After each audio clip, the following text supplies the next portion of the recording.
This is the dawn of a new era in British karting.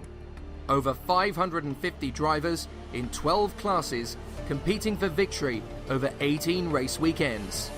This is the Motorsport UK British Kart Championships.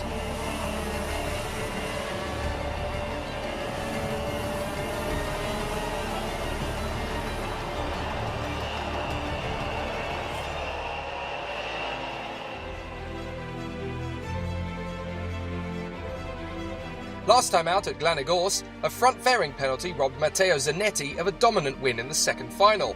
Here at Clay Pigeon, he's been dominant in both heats and the first final. Can he keep the bandwagon rolling into round 10? So far, weekend's gone alright. Qualified fourth, then managed to get into lead in heat one and win heat one. The track's sort of relatively short, but very technical.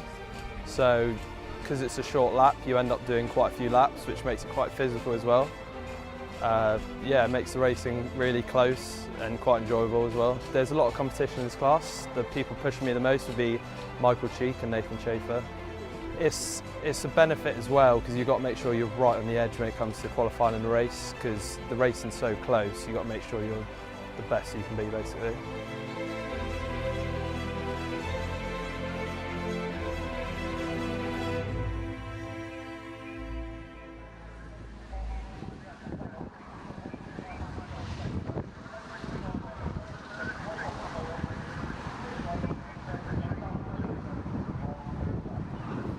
Zanetti and McConnell on the front row, Haynes and Cheek, Thomas and Oliver, Moorcroft, Edwards, Beecroft and Whaley, Jake Sanson and Sam Hunter with you as we talk you through the final action. Away we go, Rotax 177 charges through the first corner, and it's already fisticuffs nearly through that first couple of corners, but Zanetti just about hangs on to the lead as they get their way through the S's, straight over, and a problem as the E-plate goes across the grass, and a spin from Chris Thomas. He's into the barriers and off the circuit, rejoins at the back, but an absolute disaster for Chris Thomas. Meanwhile, the race is up front. Zanetti, McConnell and Ethan Haynes battling away for the victory. Michael Cheek has again averted disaster. He's there in fourth position, and there's been another incident further back. That is Nathan Schaefer, who has come together with the Schumacher chassis of Charlie Whaley.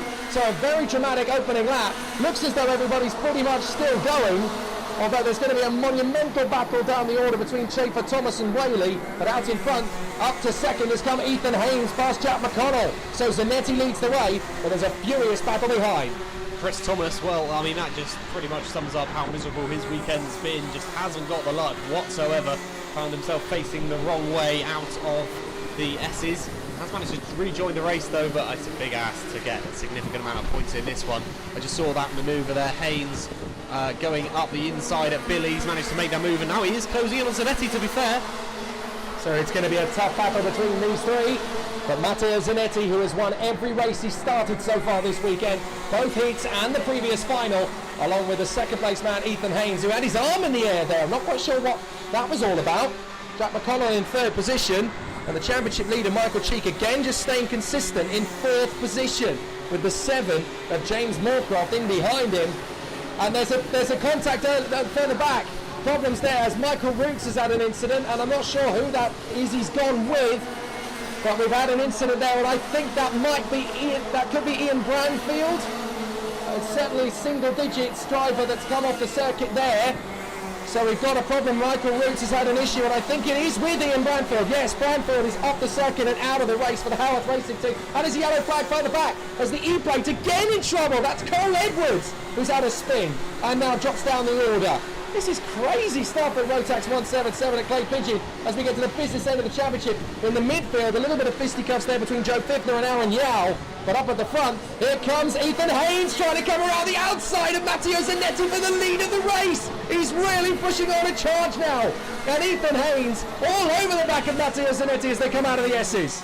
You need a lot of overspeed coming out of the top bend in order to overtake someone in this left-hand bend in the pit straight here, heading down towards the first corner, and Hayes didn't quite have enough speed, which isn't surprising given the pace that Zanetti's shown so far this weekend. He's got better opportunities, I think, really at the corner of Billy's or at the hairpin or horseshoe. But at the moment he is looking faster than Zanetti, which isn't something we've been able to say often this weekend, that's for sure. Has another good run here down to Billy's. He doesn't make a move this time though, so it will be Zanetti in the lead, coming out and into the S's now onto the Sturmy straight once again. How good a run can Haynes get? He's certainly giving the best go that we've seen out of any of the drivers who have challenged Zanetti so far today. Having got past McConnell on the first lap, Haynes looking very racy, has a little look there, but Zanetti at the moment under some pressure, Jay. Michael Cheek has had to fight his way back past Luke Oliver to get into what is now, I think that's 5th position, because up to 4th has come James Moorcroft. So Moorcroft has made some good places. Here comes Zanetti again battling with Ethan Haynes. 3rd place, Jack McConnell trying to stay in touch. Moorcroft in P4. Then it is Michael Cheek, Luke Oliver, then Davis, Beecroft, Wright, Milner, Yao, Fifner, Bleakley and Sam Winter. Chris Thomas having fought his way back up to 15th after his earlier incident. That's pretty impressive on its own, considering he was off in the barriers at the S's. So to make his way back up into 15th is brilliant racing. Michael Roots has come off the circuit and retired after his incident earlier on with Ian Brownfield. That is a shame. But now we've got this great battle down the pit straight. Here comes Ethan Haynes. Right underneath Zanetti. He's going to go side by side in the first corner, and he's there. Ethan Haynes grabs the lead from Matteo Zanetti. And that has not happened very often this weekend. He was overtaken in the early stages of the earlier final by Jack McConnell, but Zanetti got him back again. But now Ethan Haynes has made the draw on Team Clay Racing's home patch. Wonderful racing there from Ethan Haynes. In the Team Play Racing, of course, knows this circuit incredibly well. Better than Zanetti, that's for sure. Not that you'd have known it from the results that we've seen so far this weekend. Zanetti just needs to find a little bit of pace somewhere, because Haynes has been catching him over a number of laps. And to be honest, the overtake, I think, looks pretty fair, especially based on the momentum of the race so far. Just see now if Zanetti can find that extra bit of pace, because when he was overtaking in the first heat, he just managed to get back into the lead, having just found a little more time from somewhere, heading down towards the hairpin. He's already closed that gap. How does he manage to do that? He just seems to find a little bit of extra pace when he's overtaken. Maybe he just likes the pressure for the entertainment value. I think he's definitely got the measure of this kart on this circuit. Meanwhile, Michael Cheek, championship leader, is struggling. He's just lost ground to Luke Oliver and Colin Davis on that lap. That drops into 7th place. So that's going to cost him a few points. He's still going to have a decent advantage over James Beecroft, though, who is still behind him on the racetrack. So Michael Cheek now is looking at a potential 603 points to Beecroft's 578. And then with Oliver in 3rd on 566. So Moorcroft is up to 4th in the standings with this performance in P4. Zanetti still all over the back of Ethan Haynes as Michael Cheek desperately tries to find some pace on the inside of Luke Oliver again. But he's not quite able to get there. Other names in difficulties? Well, Chris Thomas has fought his way back to 14th. Bleakley is up past 5th now into 11th. And Cole Edwards, after his earlier spin, is up to 16th place. So he's making big ground. But this is the battle for the victory up front. 33, Ethan Haynes, and the O-plate, Matteo Zanetti. Great to see Matteo Zanetti mixing it back in the British Car Championships. Was a former title contender in the Junior Saloon Car Championship a couple of seasons ago. Lost that title to Katie Milner, of course, who now races in Ginettas. But this is a brilliant return to form for Matteo Zanetti. The Italian has come back to British karting in 2019, and what a performance he is doing now as a senior. He's lost none of his speed. If anything, he's gained it from the switch to cars, because he's come back into the world of karting and been absolutely phenomenal. Now he's got a chance here. Makes a good run through the S's. He won't make the move into hands. He might get the opportunity into horseshoe. And yeah, he is putting on the pressure on Ethan Haynes now, isn't he, Zanetti? Again, just falling behind. He seems to just find a little bit of motivation from somewhere. Don't know whether the pressure was really high on him being in the lead, and this just releases a little bit of weight from his shoulders. He's able to really race again. Ethan Haynes knows that he's the underdog in this particular race. Zanetti, the favourite for sure. Going down to Billy's, he hasn't quite got the speed to be able to create an opportunity at Billy's. Out of the S's again and onto the Sturmy straight. Any opportunity at all that Zanetti will take, you imagine it will probably turn into a position change.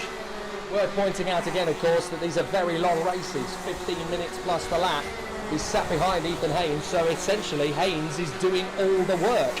He's out in front, he's pushing his tyres, he's pushing his brakes, he's pushing his engine, but sat in second position in the draft, Matteo Zanetti can just chill out in second position, just follow his every move, wait for a blinding opportunity, and then start to accelerate away as he did in the previous 3 races. So he won his first heat by a second, won the second heat by 4.5, and then managed to check out by a couple of seconds in the first final earlier on. So there's still plenty of time to go for Zanetti.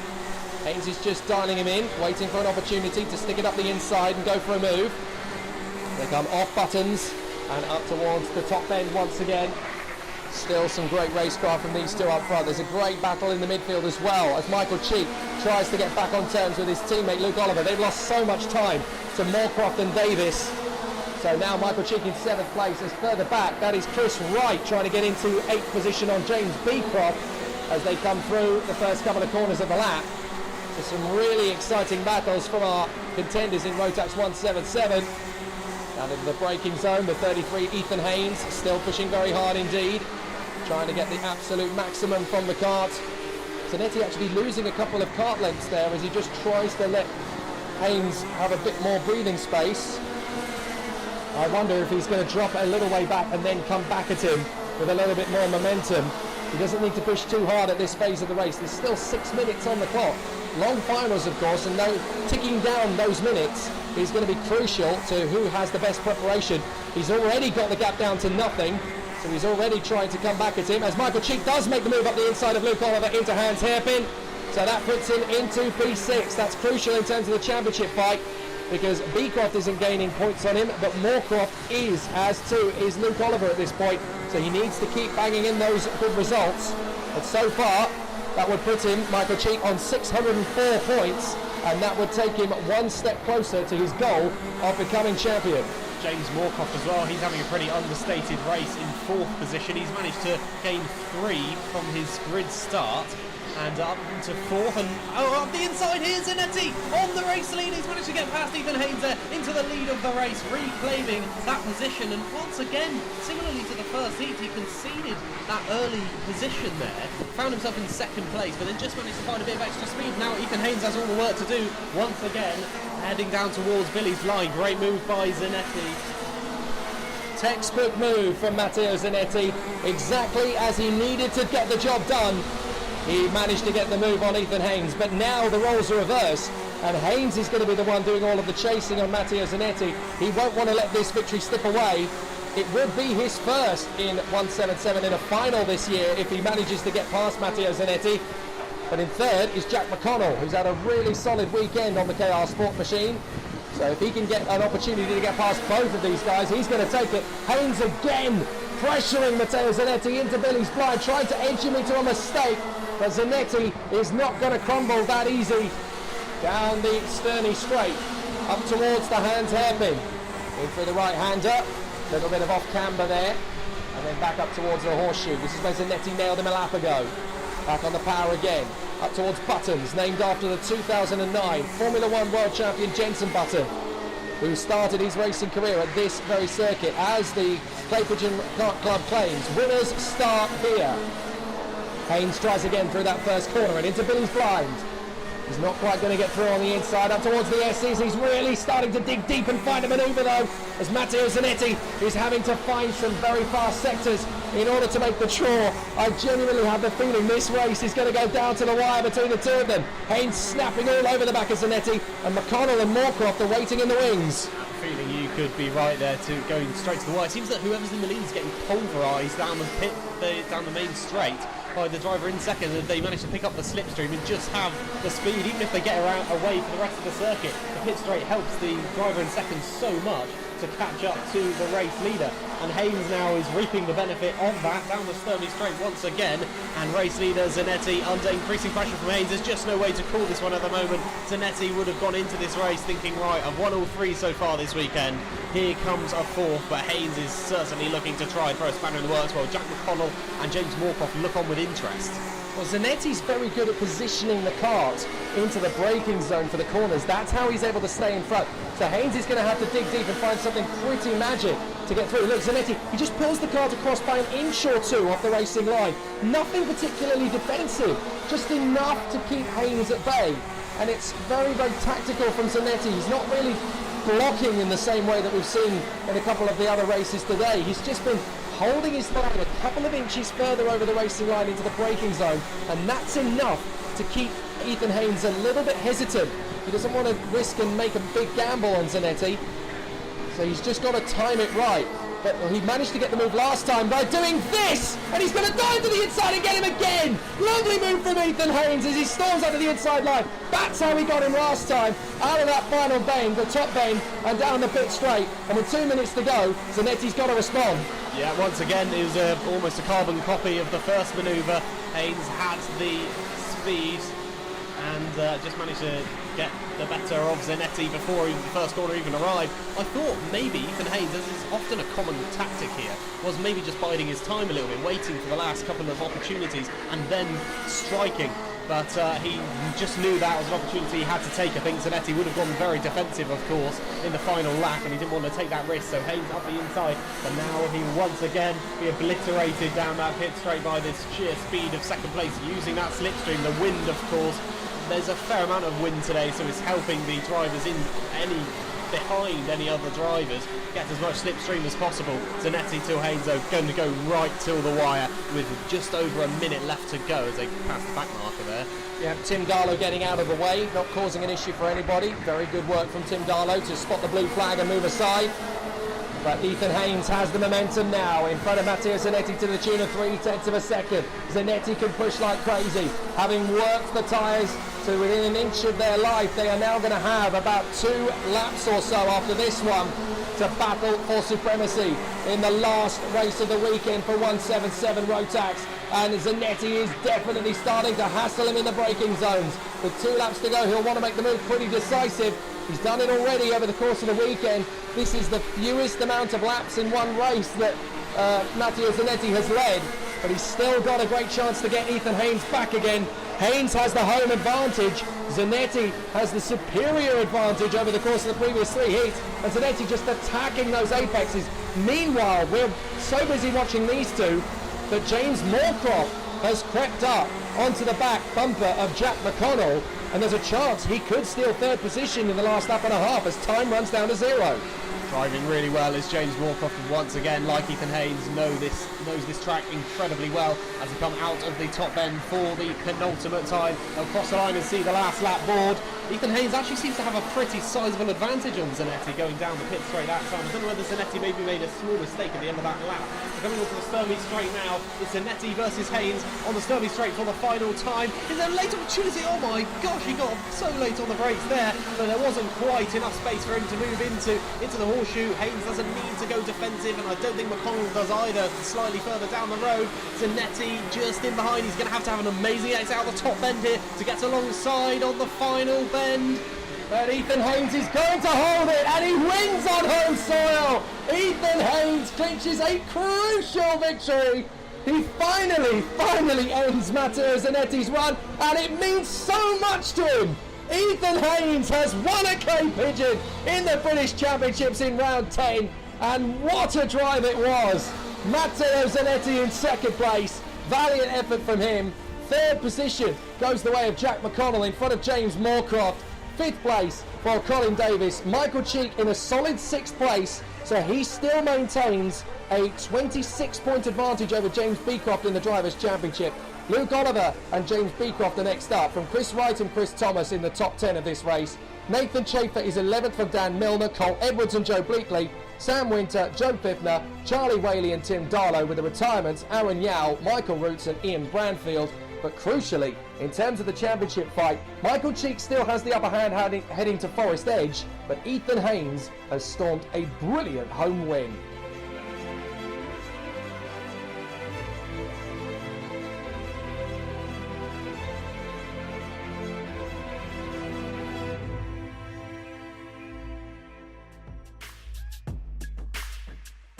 Ethan Haynes clinches a terrific result, universally adored by the crowds, with Matteo Zanetti in a valiant 2nd and a strong 3rd place for Jack McConnell on his 2019 debut.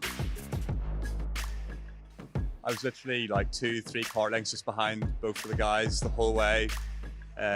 Just couldn't really get close enough onto them to make any moves.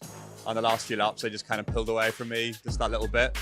But it's our first race in 177 this weekend, and we've shown that we're capable of winning, up being at the front, being consistent. So I think a lot of positives to take away from Forest, and we're going to be competitive again, hopefully. So yeah, good day, I think. Yeah, final one started on pole. got the cart set up correct and managed to pull a gap. Had a bit of a fight with Jack as well. Managed to win the first final. Second final, got into lead at the start again. Tried to pull away, but then Ethan was giving me a good race. Then we were swapping positions most of the race. And yeah, managed to come home in P2. Good points to the championship. Yeah, well, we've had a brilliant weekend. Really thrilled to do it on our home track. Had a bit of practice here last weekend, and we've been racing here for years now. Really enjoyed the circuit. We had a bit of bad luck in qualifying, put us back in 10th position in time qualifying, so had a bit of work to do. Managed the first final to make it through to third, which we were very thrilled with. Fresh mindset, fresh setup on the kart, thanks to Dad, and managed to get it set all day. Managed to start the second final third, kept our head down from there, good result, and cracked through for the win. So really enjoyed it, hard race. Put up a very good fight, but yeah, managed to come out on top. So very thrilled.